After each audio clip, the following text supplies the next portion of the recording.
Hi ಎಲ್ರಿಗೂ ನಮಸ್ಕಾರ. ನೀವು ನೋಡ್ತಾ ಇದ್ದೀರಾ ನ್ಯೂಸ್ ಅಂಡ್ ಕರ್ನಾಟಕ. ನಾನು ನಿಮ್ಮ ಮಂಜು ಗೌಡ. ದೊಡ್ಡಮನೆಯಲ್ಲಿ ಇದುವರೆಗೂ ನಡೆಯದಂತಹ ಒಂದು ಘಟನೆ ನಡೆದಿರುವಂಥದ್ದು. ಅಂದರೆ ಇದುವರೆಗೂ ಆ ಮನೆಗೆ ವಿಚ್ಛೇದನ ಎನ್ನುವ ಒಂದು ಪದ ಅಷ್ಟೊಂದು ಸೂಕ್ತವಾಗ್ತಾ ಇರಲಿಲ್ಲ.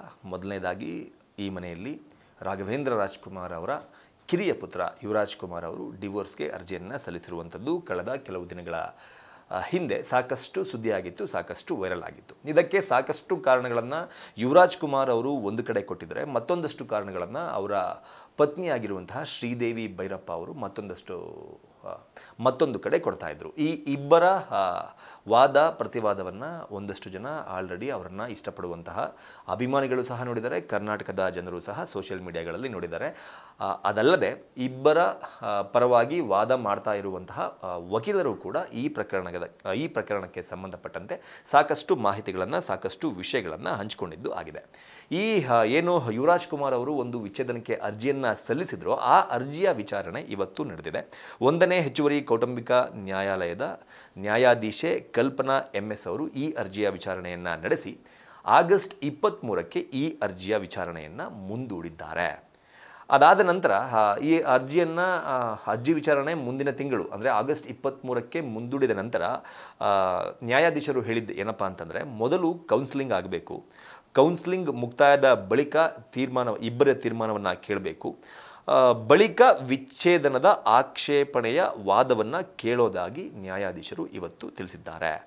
ಮೊದಲು ಮೀಡಿಯೇಷನ್ ಕೌನ್ಸಿಲಿಂಗ್ ಮುಕ್ತಾಯ ಆಗಲಿ, ಬಳಿಕ ಆಕ್ಷೇಪಣೆ ಕೈಗೆತ್ತಿಕೊಳ್ಳೋದಾಗಿ ಜಡ್ಜ್ ಹೇಳಿದ್ದಾರೆ. ಯಾಕಂದರೆ ಯುವರಾಜ್ ಕುಮಾರ್ ವಿಚ್ಛೇದನದ ಅರ್ಜಿಗೆ ಆಕ್ಷೇಪಣೆ ಸಲ್ಲಿಕೆ ಬಳಿಕ ಶ್ರೀದೇವಿ ಪರ ವಕೀಲೆ ದೀಪ್ತಿ ತಮ್ಮ ಆಕ್ಷೇಪಣೆಯ ಬಗ್ಗೆ ವಾದ ಮಾಡಲು ಅವಕಾಶವನ್ನು ಕೋರಿದರು. ಹೀಗಾಗಿ ಎಲ್ಲ ಕಾರಣಗಳನ್ನು ಮುಂದಿಟ್ಟುಕೊಂಡು ಅರ್ಜಿಯನ್ನು ಆಗಸ್ಟ್ 23ಕ್ಕೆ ಮುಂದೂಡಲಾಗಿದೆ. ಏನಪ್ಪ ಅಂತಂದರೆ, ಈ ತರಹದ not only Yuvraj Kumar Sridevi Bhyrappa divorce ಅರ್ಜಿ, ಈ ತರಹದ ಕೇಸ್ಗಳು ಬಂದಾಗ ನ್ಯಾಯಾಧೀಶರು ಮೊದಲು ಮಾಡೋದು ಇದನ್ನೇ. ಅವರಿಗೆ ಇಬ್ಬರಿಗೂ ಸಹ ಯಾವುದೇ ಪತಿ ಪತ್ನಿ ಆಗಿರಲಿ, ಅವರಿಬ್ಬರಿಗೂ ಸಹ ವಿಚ್ಛೇದನ ಬೇಕು ಅಂತ ಬಂದಾಗ ಅವರಿಗೆ ಒಬ್ಬರನ್ನ ಕೂರಿಸ್ಕೊಂಡು ಪರಸ್ಪರವಾಗಿ ಒಂದು ಕೌನ್ಸಿಲಿಂಗನ್ನು ನಡೆಸಲಾಗುತ್ತೆ. ಅವರಿಬ್ಬರಿಗೂ ಅರ್ಥ ಮಾಡಿಕೊಳ್ಳೋದಕ್ಕೆ, ಅವರಿಬ್ಬರ ಸಮಸ್ಯೆಗಳನ್ನು ಆಲಿಸಿ ಅವರಿಗೆ ಒಂದಷ್ಟು ದಿನಗಳ ಕಾಲ ಅರ್ಥ ಮಾಡಿಕೊಳ್ಳೋದಕ್ಕೆ ಟೈಮನ್ನು ಸಹ ಕೊಡಲಾಗುತ್ತೆ. ಅದಾದ ಬಳಿಕವೂ ಸಹ ಅವರಿಬ್ಬರು ಅರ್ಥ ಮಾಡಿಕೊಂಡಿಲ್ಲ, ಅವರಿಬ್ಬರು ಆಗೋದೇ ಇಲ್ಲ ನಾವಿಬ್ಬರು ಒಟ್ಟಿಗೆ ಬದುಕೋದಕ್ಕೆ ಅಂತ ಅವರಿಬ್ಬರು ಹೇಳಿದರೆ ಮಾತ್ರ, ಅವರಿಬ್ಬರು ಒಪ್ಪಿಕೊಂಡರೆ ಮಾತ್ರ ನಂತರ ದಿನಗಳಲ್ಲಿ ವಿಚ್ಛೇದನ ಸಿಗುತ್ತೆ, ಇಲ್ಲವಾದರೆ ವಿಚ್ಛೇದನ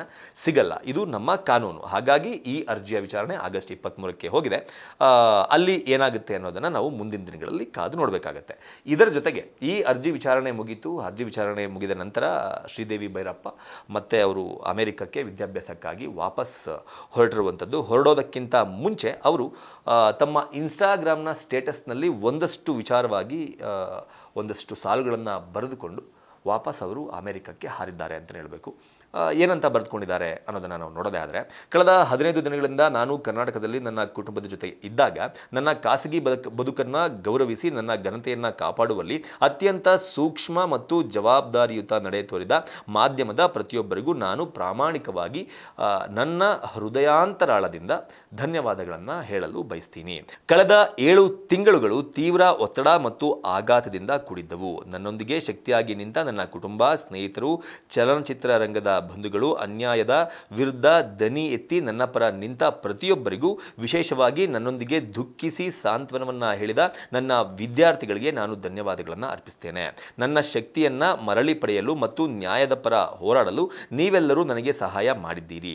ನಿಮ್ಮ ಪ್ರೀತಿ, ದಯೆಯ ಋಣವನ್ನು ತೀರಿಸುವ ಅವಕಾಶ ನನಗೆ ಸಿಗಲಿ ಎಂದು ನಾನು ಆ ದೇವರಲ್ಲಿ ಪ್ರಾರ್ಥನೆಯನ್ನು ಮಾಡ್ತೇನೆ.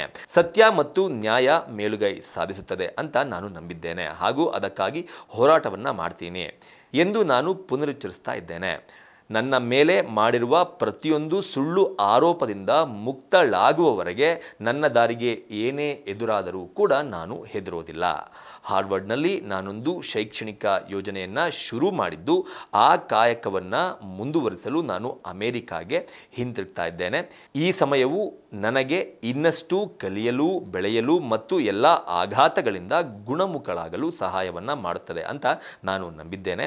ಸರಿಯಾದ ಸಮಯ ಬಂದಾಗ ನಾನು ಹಿಂದಿರುಗ್ತೇನೆ ಮತ್ತು ಇಲ್ಲಿನ ಕೆಲಸಗಳನ್ನು ಮುಂದುವರಿಸ್ತೇನೆ. ದೇವರ ಆಶೀರ್ವಾದ ಸದಾ ಎಲ್ಲರ ಮೇಲೆ ಇರಲಿ ಅಂತ ಶ್ರೀದೇವಿ ಭೈರಪ್ಪ ಅವರು ಕೆಲವು ಗಂಟೆಗಳ ಹಿಂದೆ ಒಂದು ಸ್ಟೇಟಸನ್ನು ಇನ್ಸ್ಟಾಗ್ರಾಮ್ನಲ್ಲಿ ಹಾಕಿಕೊಳ್ಳುವ ಮೂಲಕ ವಾಪಸ್ ಅವರು ಅಮೆರಿಕಕ್ಕೆ ಹಿಂತಿರುಗಿದ್ದಾರೆ. ಇದು ಯುವರಾಜ್ ಕುಮಾರ್ ಹಾಗೂ ಶ್ರೀದೇವಿ ಭೈರಪ್ಪ ಅವರಿಗೆ ಸಂಬಂಧಪಟ್ಟಂತಹ ವಿಚ್ಛೇದನಕ್ಕೆ ಸಂಬಂಧಪಟ್ಟಂಥ ಒಂದು ಸ್ಟೋರಿ. ಏನನ್ಸುತ್ತೆ ನಿಮಗೆ? ಈ ಜೋಡಿ ನಿಜವಾಗ್ಲೂ ವಿಚ್ಛೇದನವನ್ನು ತೆಗೆದುಕೊಳ್ಳುತ್ತಾ ಅಥವಾ ನ್ಯಾಯಾಧೀಶರ ಕೌನ್ಸಿಲಿಂಗ್ ಆದ ನಂತರ ಇಬ್ಬರು ಮನಸ್ಸನ್ನು ಬದಲಾಯಿಸಿ ಮುಂದಿನ ದಿನಗಳಲ್ಲೂ ಕೂಡ ಒಟ್ಟಿಗೆ ಹೋಗೋದಕ್ಕೆ ನಿರ್ಧಾರ ಮಾಡ್ತಾರಾ ಅನ್ನೋದನ್ನು ಕಮೆಂಟ್ ಬಾಕ್ಸ್ ಮೂಲಕ ತಿಳಿಸಿ ಅಂತ ಕೇಳ್ಕೊತಾ ಈ ವಿಡಿಯೋನ ಮುಗಿಸ್ತಾ ಇದ್ದೀನಿ. ನಮಸ್ಕಾರ.